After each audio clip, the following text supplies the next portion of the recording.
Marcos 11, verso 12 em diante, a Escritura Sagrada diz: No dia seguinte, ao saírem de Betânia, Jesus teve fome. Avistando de longe uma figueira coberta de folhas, foi ver se encontrava alguns frutos, mas chegando perto nada encontrou senão folhas, pois não era tempo de figos. Então disse à figueira: Nunca mais alguém coma um fruto de ti. E os discípulos ouviram isso. Agora, no mesmo capítulo 11, vá para o verso de número 20. Aleluia. Amém. Diz a Bíblia no verso 20 do capítulo 11 de Marcos: De manhã cedo, ao passarem, verificaram que a figueira tinha secado desde a raiz. Pedro, lembrando-se, disse: Rabi, olha, a figueira que amaldiçoaste secou. Jesus respondeu: Tende fé em Deus. Em verdade vos digo, se alguém disser a esta montanha: arranca-te e lança-te ao mar, sem duvidar no coração, mas acreditando que vai acontecer, então acontecerá. Por isso vos digo: tudo o que pedirdes na oração, crede que já o recebestes e vos será concedido. E quando estiverdes de pé para orar, se tiverdes alguma coisa contra alguém, perdoai, para que o vosso Pai que está nos céus também vos perdoe os vossos pecados. Amém? Amém, amém, irmãos? Eu quero que você preste bem atenção, porque esta é uma palavra muito profunda da Bíblia. Então não vamos deixar ruídos, movimentos, coisas externas ao ambiente do culto, do templo, distraírem a nossa atenção. Amém? O tema dessa noite é oração, fé e convicção. Vamos dizer juntos? Repita após mim: oração, fé e convicção. De novo: oração, fé e convicção. Amém. Irmãos, a maldição da figueira é uma comparação entre a situação infrutífera do povo de Deus em seu atual estado e o padrão estabelecido pelo Senhor para o funcionamento e frutificação do seu povo no reino. Esse acontecimento ele é narrado também no Evangelho de Mateus, capítulo 21, do 18 ao 22, que nós lemos na abertura deste culto. Mas com uma diferença, é que lá em Mateus, esse acontecimento é examinado, essa maldição da figueira, essa reação dos discípulos, é examinada pelo evangelista Mateus como um único tópico. Por outro lado, aqui em Marcos, que é o texto que será nossa linha mestra nesta noite, nós temos a ordem do tempo, a ordem cronológica em que os acontecimentos se deram. Então Marcos traz um destaque mais literário desse relato, desse acontecimento. Essa maldição da figueira e o ensino sobre a necessidade da frutificação, em contraste com a falsa aparência de piedade, ele destaca a importância da fé, da oração e da confiança em Deus. Amém?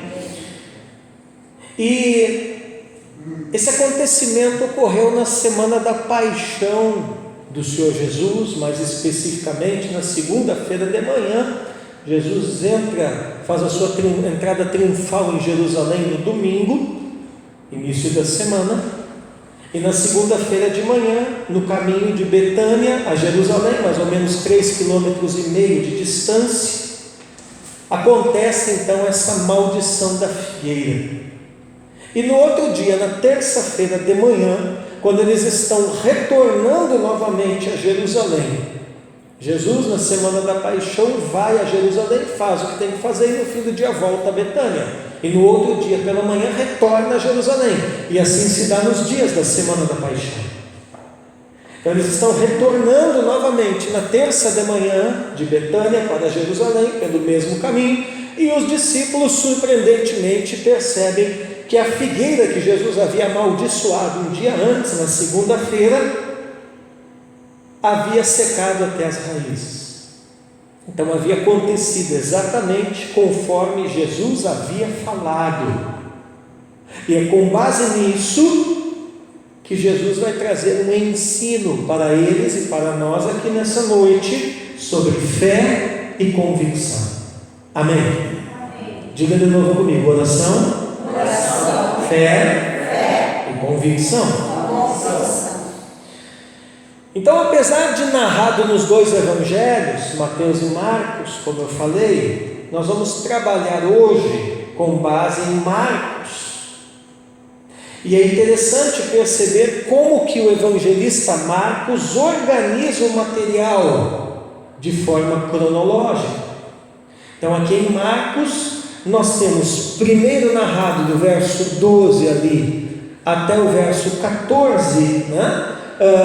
Que Jesus vai procurar figos nessa figueira, só encontra folhas e a amaldiçoa, e os discípulos escutam isso. E depois nós temos ali um intervalo, né, onde Jesus está em Jerusalém, fazendo o quê? A purificação do templo. Depois nós vamos perceber como há uma relação entre a figueira e o templo em Jerusalém. E finalmente, do verso 20 até o verso de número 26, nós vamos ver Marcos retornando ao assunto da figueira, mostrando o resultado, que a maldição de Jesus realmente havia se cumprido, e o ensino que Jesus traz sobre fé e convicção com base no que havia acontecido à figueira. Amém? Amém. Então, há uma relação entre essa maldição da figueira e a purificação do templo. E agora que nós já estamos então situados nos aspectos gerais do texto, no contexto aqui da história, nós vamos começar a observar mais de perto esse texto. E observando o texto mais de perto, extrair o relato daquilo, né, que Deus quer nos comunicar hoje sobre fé, oração e convicção. Amém? Você vai ouvir Deus falar com você, amém? Amém. Eu dizia para um aluno meu no WhatsApp hoje, enquanto eu preparava essa mensagem: as pessoas não estão interessadas em ouvir nada do que nós temos a dizer, mas querem ouvir tudo o que Deus tem a dizer.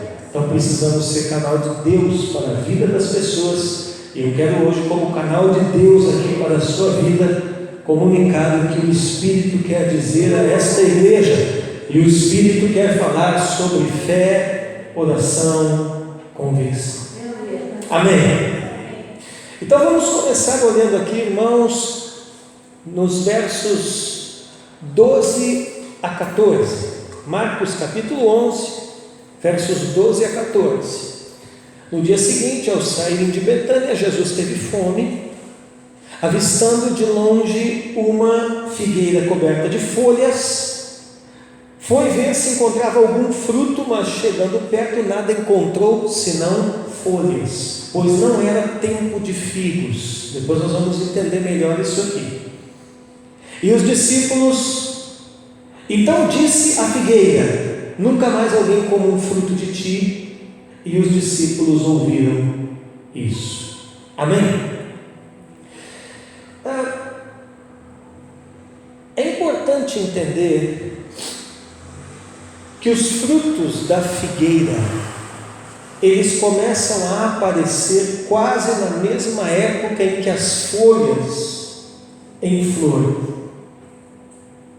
Então, naquela geografia, uma figueira com abundância de folhas indica a possibilidade da abundância de frutos em desenvolvimento. Eu trouxe aqui um comentário que eu quero compartilhar com os irmãos, um dos melhores comentários, inclusive, sobre o Evangelho de Marcos, aqui, de um teólogo alemão. E ele fala uma coisa muito interessante, de forma muito rápida, eu quero mostrar isso aqui. Ele diz assim, que a figueira aqui não é a figueira brava, aquela que o Zaqueu subiu, né, que é o sicômoro, mas é uma outra espécie, chamada siquei. E ele diz assim: é um arbusto grande, que atinge no máximo 5 a 6 metros, não é preciso subir nele para alcançar os frutos, não é uma planta de folhas perenes, mas perde as folhas no mês de novembro. E quando a folhagem brota novamente em março, é um sinal bem conhecido de que o tempo quente está próximo, de que o verão se aproxima. Então, qual é o sinal em Israel de que o verão está se aproximando, né? As folhas da figueira ressurgindo. Aleluia! Essa figueira tem 2 florações e 3 safras por ano. Os primeiros figos do ano ainda são frutos do outono anterior, que não tinham chegado a amadurecer e não caíram com as tempestades do inverno. Eles amadurecem com a seiva que sobe na primavera e faz as novas folhas brotarem no fim de março e chegam a ficar maduros no fim de maio, começo de junho, presos ainda nos galhos antigos. Agora, aqui que nos interessa, esses primeiros figos do ano eram um petisco especial. Então, qual o figo que Jesus foi procurar na figueira? Os primeiros figos do ano, que são aqueles figos que surpreendentemente conseguiram resistir ao inverno,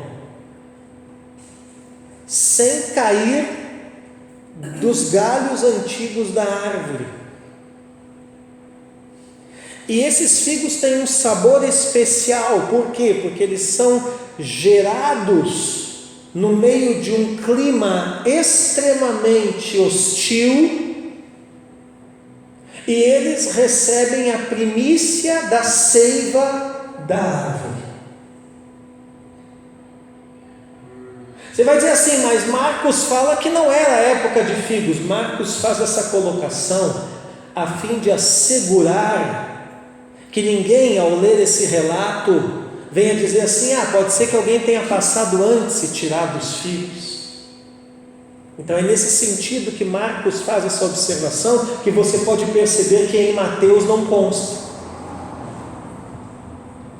Eu estou explicando isso porque pode parecer injusto para quem lê de uma forma superficial, né? Jesus ter ido procurar um figo, fruto numa árvore, se não era época dela frutificar. Mas havia sim o indicativo de que os melhores figos ou melhores frutos, aqueles que suportaram o clima hostil, difícil do inverno, estariam sim ali presentes.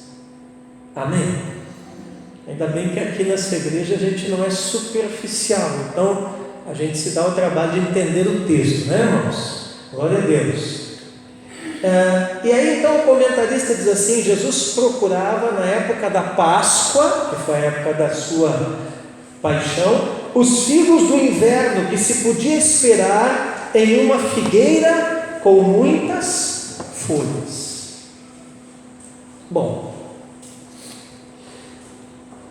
então quando Jesus chega perto da figueira grande, frondosa, à beira da estrada de Betânia para Jerusalém, cheia de folhas, ele vai procurar, Marlene, os melhores figos que deveriam estar ali. Era a melhor colheita aquela. E Jesus então executa um ato profético quando não encontra esses figos. Ato profético está na Bíblia. Esse aqui é um ato profético.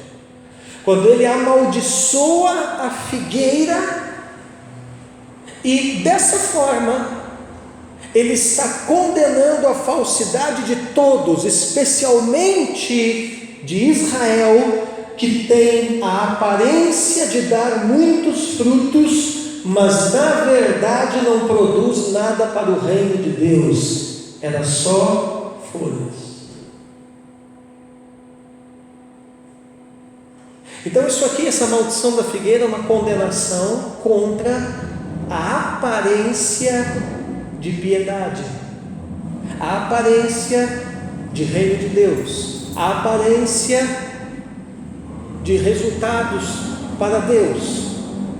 Mas no entanto, quando Deus chega na pessoa do Senhor Jesus e faz um exame mais aproximado, mais aprofundado, mais acurado, percebe-se então que o que realmente existia ali era esterilidade e não frutificação.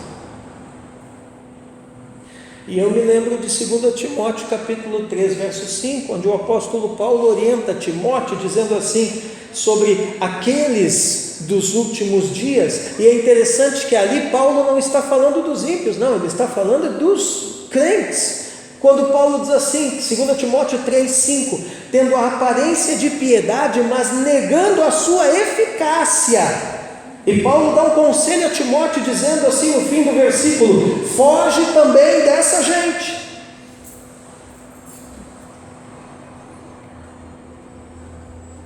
Agora, mais especificamente, a referência aqui é ao povo de Israel. Por quê? Porque a figueira no Antigo Testamento é uma das árvores que simboliza Israel.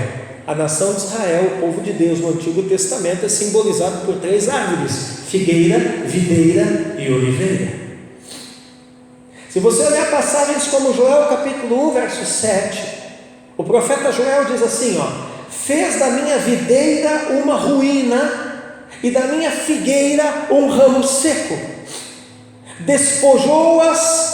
Despojo-as completamente e as arrancou, seus ramos tornaram-se brancos. Aqui Joel está trazendo uma palavra profética, falando de juízos de Deus sobre Israel.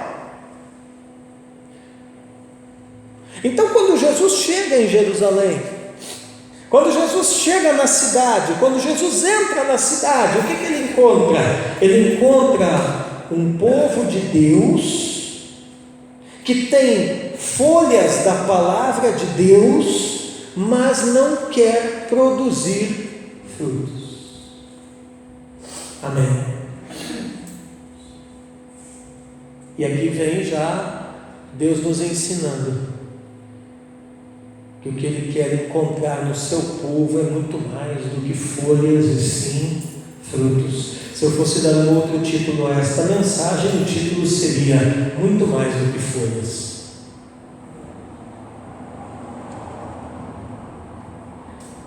Então Jesus encontra uma sociedade que tem folhas da palavra de Deus, mas não tinha frutos. E aí nós temos Miqueias capítulo 7, verso 1, onde o profeta Miqueias vai dizer: ai de mim! Estou como colheita no fim do verão, como cachos depois da vindima. Não há frutos para comer, figos temporãos. Lembram que Jesus foi procurar o figo que era o melhor, que era o fora de época, o temporão, figos temporãos pelos quais minha alma suspira. Interessante, né, irmãos, que até isso de Jesus ir procurar o figo na figueira já estava profetizado no Antigo Testamento. Então a não produtividade da figueira era resultado deles não acreditarem que a estação do reino de Deus já estivesse no meio deles. É por isso que João o Batista começa o seu ministério proclamando o quê? Que o reino de Deus está próximo. Que Jesus depois vai começar o seu ministério público com a mesma temática: o reino de Deus está próximo. Na verdade já chegou, já é a estação, o reino de Deus já está no meio de vós. Mas eles não acreditavam. A Escritura vai dizer que não conhecerão o dia da sua visitação. Então a incredulidade do povo de Deus os condenou à esterilidade. Quando olhamos para essa figueira, vemos profeticamente uma figura não só de Israel, mas num espectro mais amplo de todos aqueles que são povo de Deus. Se não encontrar em nós, se o Senhor não encontrar em nós o respectivo fruto, seremos condenados à esterilidade.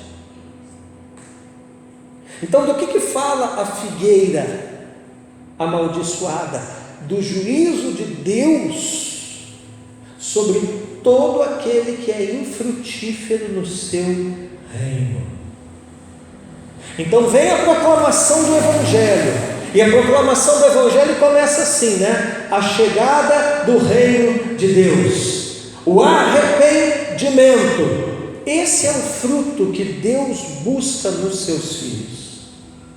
São assuntos que estão conectados, porque você me olha com essa cara aí e pensa assim, tá, mas qual é, afinal de contas, o fruto então que Jesus espera encontrar em mim, na igreja, o Israel espiritual de Deus, em nós? Ora, a própria Bíblia vai responder, né? Marcos capítulo 1, versos 14 e 15, diz assim, ó: depois que João foi preso, Jesus foi para a Galileia pregando o Evangelho de Deus e dizendo: cumpriu-se o tempo, ó a estação. Quer dizer, a estação do fruto chegou. O inverno, né, que foi o período interbíblico de silêncio profético, passou. Cumpriu-se o tempo e está próximo o reino de Deus. E aí ele vai falar, irmão Valdo, qual é o fruto que ele quer encontrar nos seus filhos e filhas, nas suas árvores que precisam ser frutíferas. Arrependei-vos e crede no Evangelho. Arrependimento e fé. Amém. Aleluia. Quantos estão entendendo? Amém, Jesus. Aleluia. Irmãos, o povo de Deus não pode se desviar de Deus. Vou repetir. O povo de Deus não pode se desviar de Deus. Vamos dizer juntos? Diga após mim. O povo de Deus, não pode se desviar de Deus. E era o que estava acontecendo na época aqui de Jesus. Se o povo de Deus se desviar da direção de Deus, do propósito de Deus, do caminho de Deus, da vontade de Deus, do projeto de Deus, ele vai cair num ritual vazio. E aí nós vamos ter aquela situação que estava acontecendo justamente no templo em Jerusalém, e muitas vezes acontece por aí na igreja, né?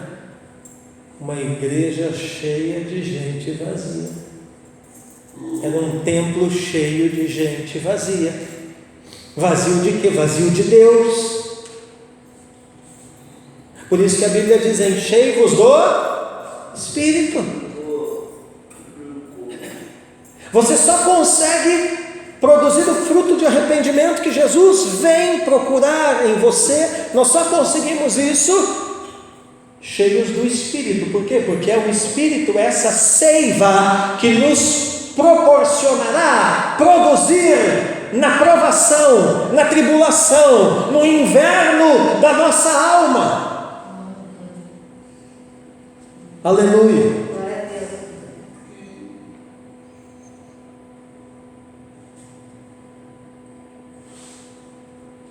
Você percebe que esse figo temporão que a figueira deveria ter produzido, ele não depende de circunstâncias climáticas externas, mas sim da força de uma seiva viva, nova, que percorre os galhos aparentemente secos da árvore, porque lá no inverno cai neve. E esse figo fica ali firme no galho, ele não murcha, não morre, não seca, não cai. E quando chega então, aleluia, o início do ano, novas folhas brotam, aleluia, é indicado que está próximo o verão, e ele é um fruto excelente. Glória a Deus.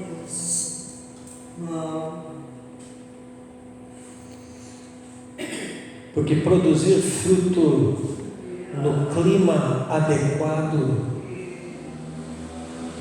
todo mundo pode produzir, mas produzir fruto no clima contrário, aonde tudo está cooperando para que o fruto morra, para que o fruto seja abortado, só quem está realmente participando da verdadeira seiva produzirá. No inverno deste mundo, você nunca ouviu uma palavra assim, né? Você nunca pensou nisso, né? Nessa palavra. No inverno deste mundo, no inverno das circunstâncias, situações, pressões e tribulações, a seiva de Deus em Cristo, o Espírito do Senhor, aleluia, Ele continua mantendo viva e vitalizada a sua igreja, Glória a Deus. para produzirmos muito fruto de arrependimento.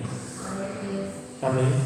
Aleluia. Agora, o que não pode acontecer é Jesus chegar em nós em busca desse fruto e só encontrar folhas. Então, queridos, o povo de Deus não pode se desviar de Deus, o povo de Deus não pode se esvaziar de Deus, pelo que é absolutamente essencial: a oração, a fé e a convicção. Aleluia. Glória a Deus. Sim, Jesus. A repreensão de João Batista aos judeus serve de alerta para nós. Lá em Mateus capítulo 3, versos 8, 9 e 10, está escrito assim, Mateus 3, versos 8 ao 10: produzi, pois, fruto digno de vosso arrependimento, não vos contenteis em dizer a vós mesmos: nosso pai é Abraão, pois eu vos digo que destas pedras Deus pode suscitar filhos a Abraão. E aí Jesus usa novamente a ilustração da árvore. Jesus não, João Batista, né? Usa novamente a ilustração da árvore. Ele diz assim: o machado já está posto à raiz das árvores, e toda árvore que não der bom fruto será cortada e lançada ao fogo. O que Jesus busca em seu povo, irmãos? O que Jesus busca nas práticas do seu povo? O verdadeiro fruto da adoração, da oração e da justiça. Glória a Deus. Diga comigo: adoração, Adoração. oração, Oração. justiça. Justiça. Jesus busca isso em nós, e essa busca de Jesus deve ser correspondida. Sim. Amém? Aleluia. Agora, avançando no texto, vamos dar uma olhada rápida aqui. Eu nem li essa passagem, talvez isso aqui até nos forneça material para uma outra ministração, mas eu não poderia, dentro do contexto, deixar de mencionar. Então, vamos olhar aqui ainda o capítulo 11, o verso 15 ao 19, a purificação do templo, né? Diz assim: foram então a Jerusalém. Jesus entrou no templo e começou a expulsar os que ali estavam vendendo e comprando. Revirou as mesas dos cambistas e os bancos dos vendedores de pombas e não permitia que se transportasse qualquer objeto através do templo. Isso aqui aconteceu nos pátios do templo, tá, irmãos? Então pôs-se a ensinar e dizia-lhes: não está escrito que a minha casa será chamada casa de oração para todos os povos? Vós, porém, fizestes dela um antro de ladrões. Quando ouviram isso, os sumos sacerdotes e os escribas procuravam um modo de matá-lo, mas tinham medo de Jesus, pois a multidão estava maravilhada com o seu ensinamento. Ao anoitecer, Jesus e os discípulos iam para fora da cidade. Existem dois grandes grupos de opositores ao ministério de Jesus: os fariseus, escribas, doutores da lei. E esses, o que incomodava eles na pregação, no ensino de Jesus, era o fato de que eles eram confrontados com relação ao seu desejo por fama. Escribas, doutores da lei, fariseus, esse pessoal vinha das classes populares do povo, então eles não tinham grandes posses materialmente falando. Talvez um ou outro tivesse, mas em sua maioria não. Porém, o que os seduziu a ponto de afastá-los da verdade em Deus, perceba que é perfeitamente possível falar da verdade, pregar a verdade, estar bem longe dela. Era o desejo que eles tinham por posições de fama, por posições de reconhecimento da parte dos demais, com respeito às suas práticas de muita aparência de piedade e com respeito à sua extrema habilidade, pelo menos intelectualmente falando, de manusear e comentar a lei. Era isso que esse pessoal buscava. A pira deles não era dinheiro. Agora, por outro lado, nós temos os sacerdotes. E esses sim, até mesmo por eles não serem fariseus, mas sim saduceus, portanto de uma parte intelectualmente e financeiramente mais nobre. Os saduceus, eles vêm das classes nobres do meio dos judeus. Então esses sim, eles eram os supostos guardiões do templo, e na verdade eles tornaram o templo em Jerusalém meio que um comércio religioso. Então você começa a ver aí, né? Então, irmão, em nome de Jesus, entenda, isso aqui não está condenando a gente fazer uma promoção e vender uma coxinha na cantina da igreja. Eu já vi pastor falando esse tipo de bobagem aqui em Paranaguá, né? E usando esse texto. Não tem nada a ver com isso. Isso aqui, Jesus está condenando um sistema de exploração, um sistema de opressão, um sistema de obtenção de lucros desonestos, de corrupção, que chegava à beira até de certo grau de idolatria,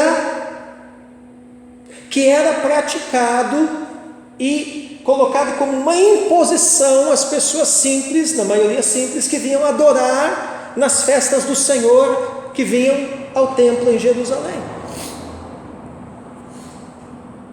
Então começava no câmbio. Quando você vinha ao templo em Jerusalém, né? Você não ia vir lá da sua aldeia do norte ou de uma região longínqua da Palestina, arrastando por uma corda uma ovelha ou um boi, um animal para você adorar em sacrifício ao Senhor. Naquela época a adoração era sacrifício, né? Era matar bicho. Então o que você fazia, né? Você vendia a sua vaquinha lá, o seu boi lá, né? Viajava lá com a sua família, muitas vezes durante semanas, chegava no templo, se acampava numa estalagem ou montava uma barraca nos arredores da cidade e ia com a sua família nos grandes festivais, entrava no templo e lá você ia comprar um animal para oferecer a sua adoração. Agora, o dinheiro comum do povo não era a moeda que circulava no templo. O templo tinha uma moeda própria, que eram os siclos cunhados na cidade de Tiro, siclos tírios. Então a primeira coisa, antes de você comprar o seu animal, você tinha que fazer um câmbio. E adivinha para quem o cambista pagava uma taxinha? Para os sacerdotes do templo. Na maioria das pessoas não sabiam muito ler e escrever, então muitas vezes nesse câmbio também já era meio que feito ali um roubo, né? Aí tá, o próximo passo é você ir comprar o animal, os animais, né? Vamos facilitar a coisa, vamos vender o bichinho aqui no pátio do templo, tudo para facilitar, né? Aí adivinha de quem eram os bichinhos vendidos para o sacrifício? Dos sacerdotes. Adivinha quem era o cara que trabalhava vendendo os bichinhos? Funcionários ou... Vocês estão vendo onde que vem o tal do terceirizado? Isso daí é uma praga, irmão. Do sacerdote. Quer dizer, então o povo era explorado do início ao fim. E muitas vezes ainda o bicho que era vendido era um bicho que tinha algum defeito, era meio né? A gente dá uma maquiada no bicho e vende assim mesmo. Mas a lei proibia isso, porém eles estavam mais preocupados no lucro, na ganância, do que na verdadeira adoração. Então, ali Jesus condena então a corrupção e a ganância. Então são as duas linhas mestras que Jesus condena no seu ministério: a arrogância, o orgulho, a busca pelos primeiros lugares, né? Que era os escribas, os doutores da lei, esse pessoal, e a corrupção financeira, a exploração do povo para obter grana mesmo, que era por parte dos sacerdotes e desse pessoal aí. Hoje em dia isso aí não mudou muito, né? É o tal do... tal da água ungida, da areia ungida, do óleo ungido, da vassoura ungida, do manto, do chapéu, não sei o que. Esses são os atuais sacerdotes do templo.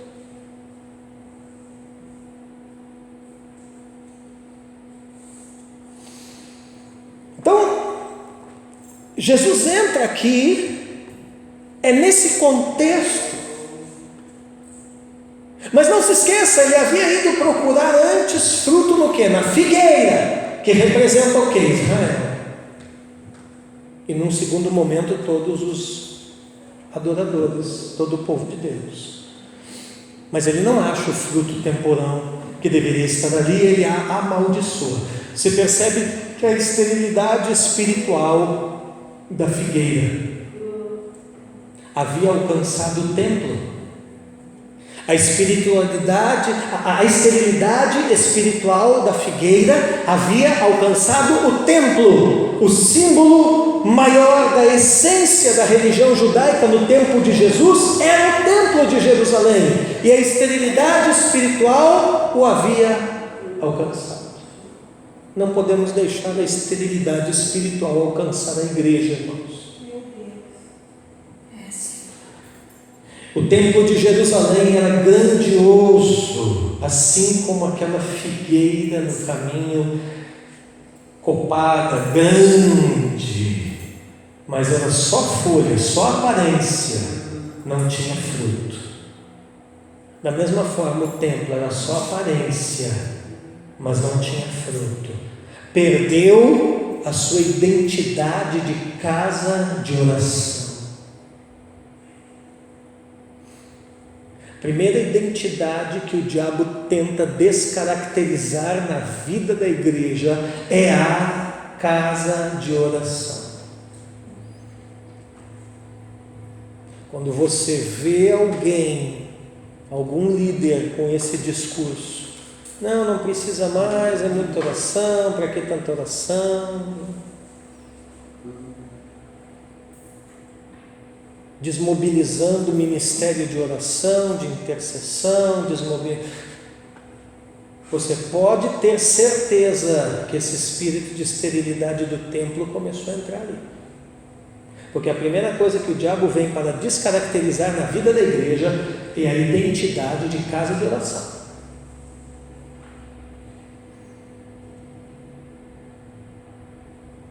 Igreja que não gosta da oração, que não quer a oração, líder que não quer a oração, que acha que não é tão importante a oração, meu irmão, alguma coisa está errada.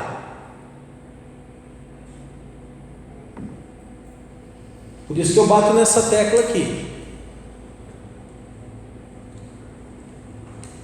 Isaías 56, verso 7 diz assim: eu os conduzirei para o meu santo monte e os alegrarei na minha casa de oração. Seus holocaustos e sacrifícios serão aceitos com agrado no meu altar, pois a minha casa será chamada casa de oração para todos os povos. Aleluias. Aleluia. Glória a Deus. Olha aqui, com a perda da identidade vem a corrupção da essência. E o que antes fora casa de oração lá em Jerusalém, Jesus diz assim: vocês agora se corromperam, porque perderam a identidade, vocês não estão mais como casa de oração, vocês têm aparência de casa de oração, mas vocês viraram covil de ladrões. Meus irmãos, tem muito ainda hoje em dia na nossa geração, muito lugar por aí, que só tem aparência de casa de oração, mas virou um covil de ladrões.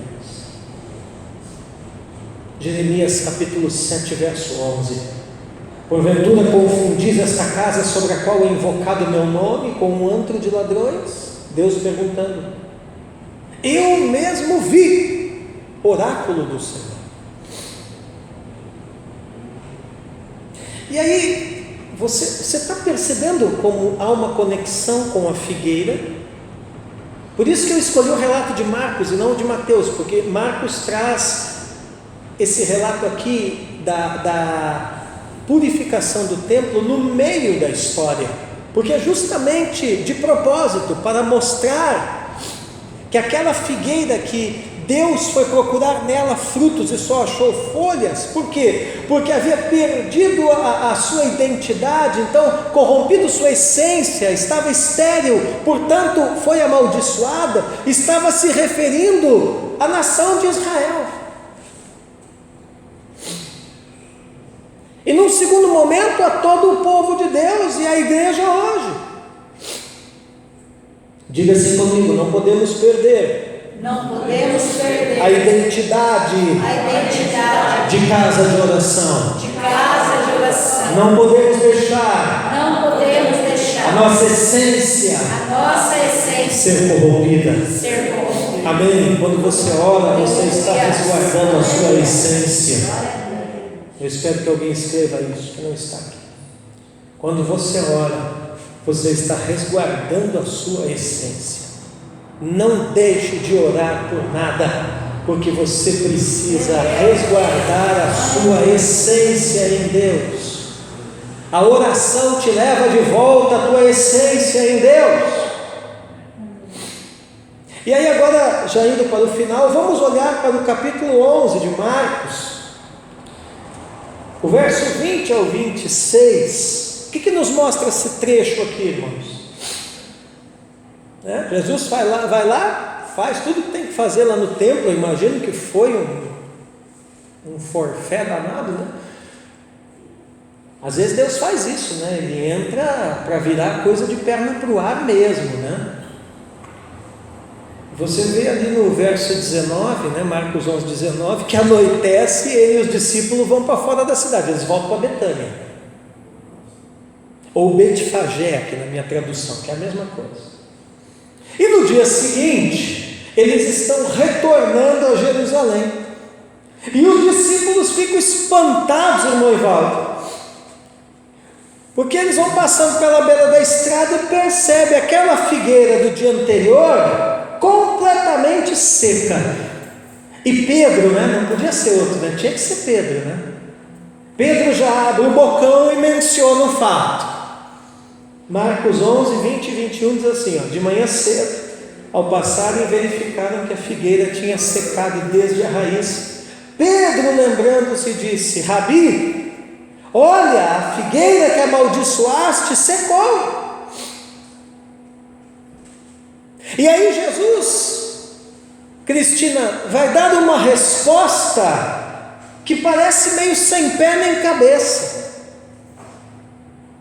Quando Pedro fala isso, Jesus dá uma resposta aparentemente sem sentido. Marcos 11, 22. Jesus respondeu: tende fé em Deus. Olha, irmãos, o que a fé teria a ação da figueira?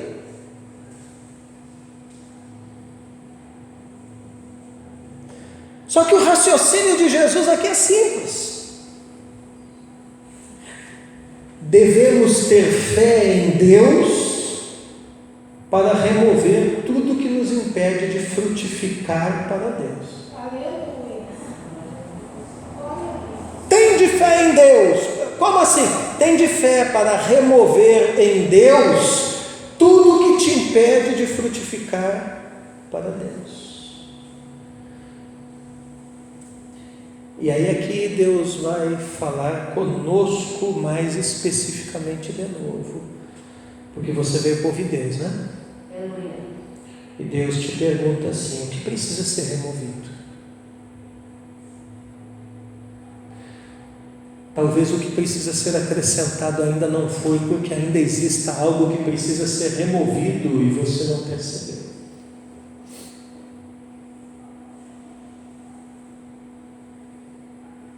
Devemos ter fé em Deus para remover tudo que nos impede de frutificar para Deus. O que nos impede de frutificar?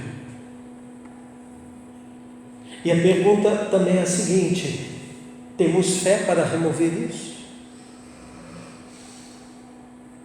Está entendendo, irmãos? Essas coisas só se removem pela fé. E Jesus usa uma expressão comum no judaísmo para ensinar que Deus pode fazer até aquilo que é aparentemente impossível. Que expressão é essa? Remover montanhas. Irmãos, nós temos que entender o contexto da Bíblia. Tem gente que lê um versículo desse e fala: então a montanha vai criar perna e sair correndo. Mas não tem nada a ver com isso daí. Isso é uma expressão do judaísmo. Remover montanhas significa o seguinte: aquilo que é aparentemente impossível, como remover uma montanha, Deus pode fazer. De repente você vai responder assim: o que precisa ser removido? Pastor, é uma montanha de coisa que precisa ser removida da minha vida. Deus pode fazer. Tem de fé em Deus. Aleluia. O que te impede de frutificar? Uma montanha de coisa. Tem de fé em Deus, porque é só pela fé em Deus que essa montanha de coisas é removida. Amém? Aleluia. Aleluia. Marcos 11, 23. Em verdade vos digo, se alguém disser a esta montanha, quer dizer, Jesus olha para o lado e vê um morro ali, né? Arranca-te, lança-te ao mar, sem duvidar no coração, mas acreditando que vai acontecer, então acontecerá. Você percebe que Jesus vai usando elementos ali da natureza, que estão no caminho, que estão na beira da estrada, que estão na passagem, e vai conectando essas coisas com expressões culturais conhecidas no judaísmo e vai trazendo princípios espirituais. Na verdade, ele está dizendo aos seus discípulos o seguinte: ainda que tenha uma montanha de coisas que impede vocês de frutificarem em mim, vocês não precisam viver a maldição da esterilidade, não. Tem de fé em Deus, tem de fé em mim. Aleluia. Diz Jesus. Glória a Deus.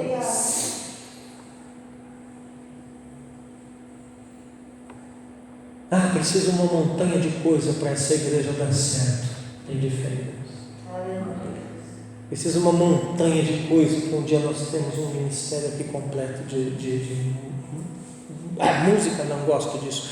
Adoração. Né? Tem de fé em Deus. Precisa um monte de coisa ainda, né? Para a gente, as irmãs aí, glória a Deus pela vida das irmãs, né? Mas a gente precisa um monte de coisa ainda para cantar como a gente gostaria de estar cantando. Tem de fé em Deus. Glória a Deus, aleluia. Tem de fé em Deus. Você vai ouvir Deus falar com você? Tem de fé em Deus. Glória a Deus. Oh, papai. Eu vim ouvir Deus falar comigo. Tem de fé em Deus. Irmãos, com fé em Deus nós podemos ter certeza de que Ele fará até mesmo o impossível, de acordo com a sua soberana vontade. É verdade. E em seguida Jesus mostra como é que isso vai acontecer no milênio. Aleluia. Como que isso vai acontecer? Sabe como que vai acontecer? A oração. Oh, papai. A oração. Verdade, Deus. Olha ali Marcos 11, 24.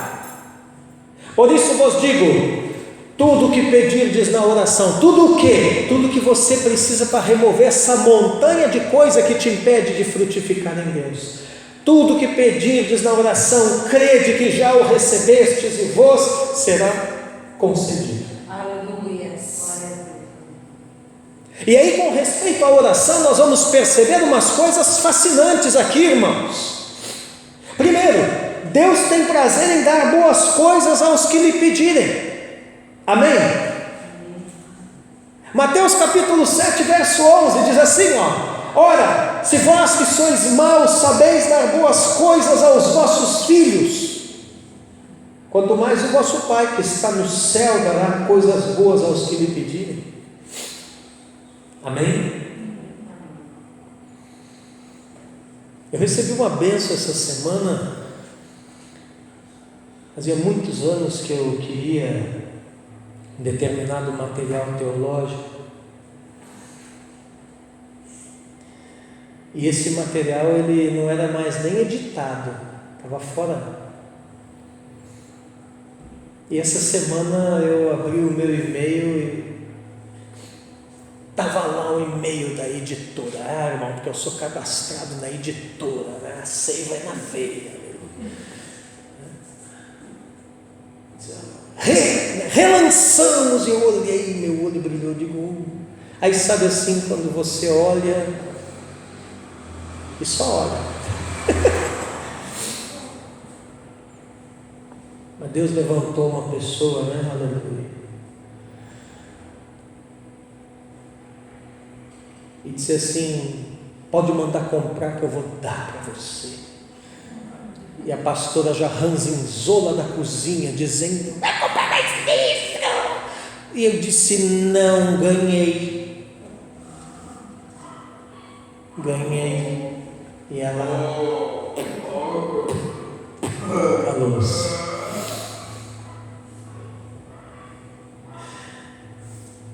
Então, é claro que isso é uma coisa simples, mas desde as coisas simples até as coisas mais complexas, Deus tem prazer em dar boas coisas àqueles que lhe pedem. Outra coisa com relação à oração, eu quero te dizer que Deus é capaz de atender qualquer oração, Oh, Jesus, é verdade. mas não atende todas. Sim. Você já percebeu isso? Deus é capaz de atender qualquer oração. Então por que Ele não atende todas, pastor? Porque nós devemos pedir com motivação santa e de acordo com a vontade revelada na Bíblia. A vontade de Deus está revelada na Escritura. Sabe por que muitas das nossas orações não são respondidas? Porque muitas vezes nós oramos em desacordo com o que a Bíblia ensina.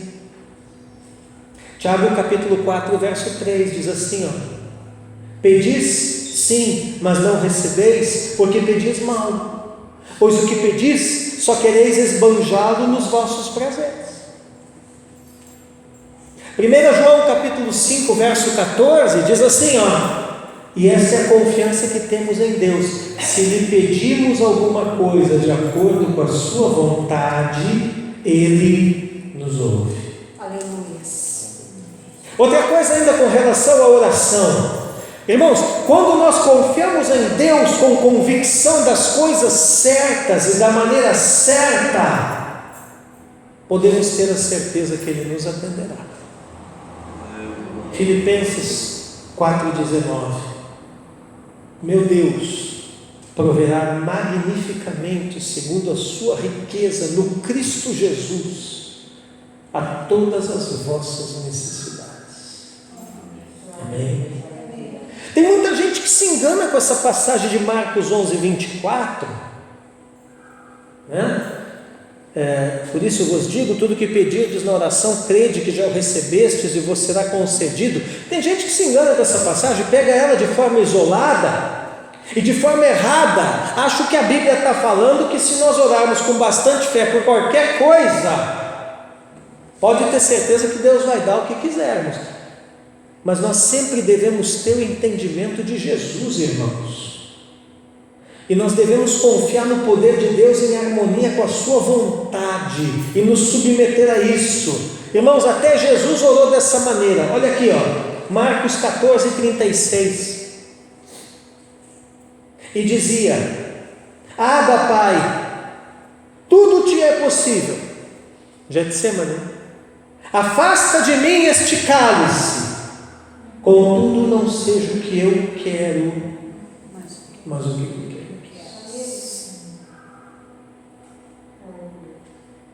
Então a vontade de Deus sempre predominará na equação chamada oração. Aleluia. E temos que estar alinhados com essa vontade. Sim. E por último, Jesus relaciona a oração, aqui nessa passagem da figueira, com o perdão. Marcos 11:25 e 26. E quando estiverdes de pé para orar, você viu que a minha tradução aqui é diferente, né? Então, de pé está falando de uma oração formal, oração que era feita no templo, né? Se tiverdes alguma coisa contra alguém, perdoai, para que o vosso Pai que está nos céus também vos perdoe os vossos pecados. Por que Jesus... Está entendendo, Milene? Se lê um troço desses assim, o que tem a ver isso aqui, perdão, com templo, com figueira? O que tem a ver isso com fé em Deus? Irmãos, está tudo conectado. O perdão é essencial. Por quê? Porque ele restabelece e mantém a comunhão fraterna entre os diferentes membros do corpo de Cristo, a igreja. E quando a comunhão fraterna existe, nossas orações são eficazes. Aleluia. Glória a Deus. Quando a comunhão fraterna existe, nossas orações são cheias de fé e com a convicção de que estamos alinhados com Deus ao interceder. É verdade, Pai. É isso. É verdade, Jesus. Quem você precisa perdoar? Quem você lembrou agora? Ou tem lembrado quando você vai orar? Ou lembrou durante o culto? Ou tem lembrado durante a semana quem você precisa perdoar? Porque muitas vezes as nossas orações acabam anuladas, porque acabam impedidas, como diz aqui a pastora. Por quê? Porque não aconteceu o perdão com este, aquele outro, e aí a comunhão fraterna entre os irmãos na igreja foi quebrada. Oh, Pai. Entende? Esse era o problema do judaísmo. Eles estavam cheios de seitas, de facções. Eles eram cheios de facções, e isso então fazia eles serem só folha, mas não tinha fruto. E hoje em dia, muitas vezes, a igreja tem muitas facções. Aí você vai dizer, tá, mas Paulo vai falar lá dos diferentes membros e órgãos do corpo. Sim, isso é uma coisa. Mas por mais que eu seja um membro diferente, um órgão diferente, nessa multiplicidade que é o corpo de Cristo, eu não posso deixar que a unidade da diversidade do corpo seja quebrada por mim. E a comunhão fraterna entre os irmãos seja abalada, seja impedida. Por quê? Porque isso vai refletir nas minhas próprias orações. Mais uma vez, eu quero que você vá pensando nisso nessa noite para a sua casa. Quem você precisa perdoar? Papai. E eu vou te dar um conselho. Vá até essa pessoa essa semana.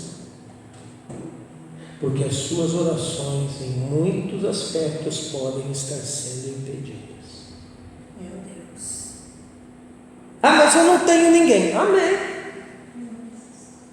Amém. Mas se você sente que tem, amém.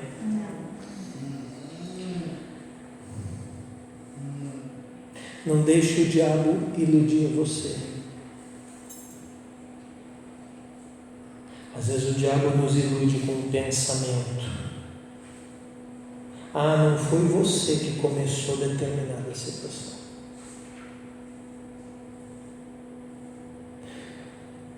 Mas o que importa para a tua vida espiritual não é quem começou, é quem vai terminar.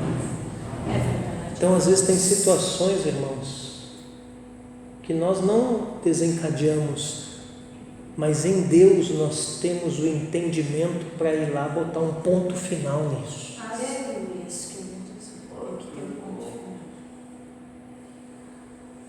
final. Então olha aqui, você vê que Jesus termina, e eu vou terminar essa mensagem falando de como é essencial o perdão.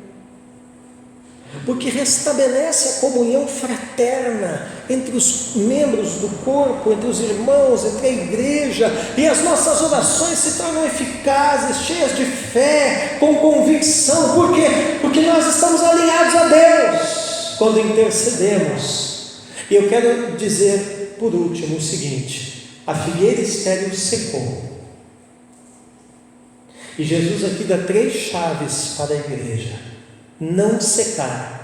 Jesus aqui dá 3 chaves para a igreja não cair na esterilidade. Se eu fosse dar um outro nome ainda a essa mensagem, seria esse: as 3 chaves de Jesus para não cair na esterilidade. Que chaves são essas? Diga comigo. Número 1, fé sem limites.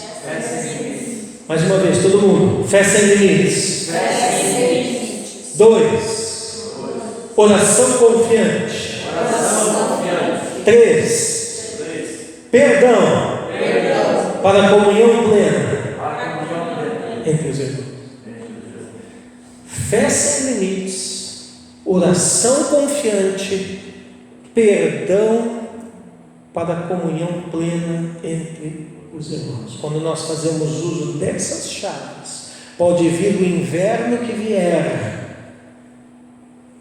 mas toda vez que Jesus vier até nós, Ele encontrará frutos. Aleluia. Glória a Deus. Isso encherá de prazer e de satisfação o seu coração. Papai. Amém.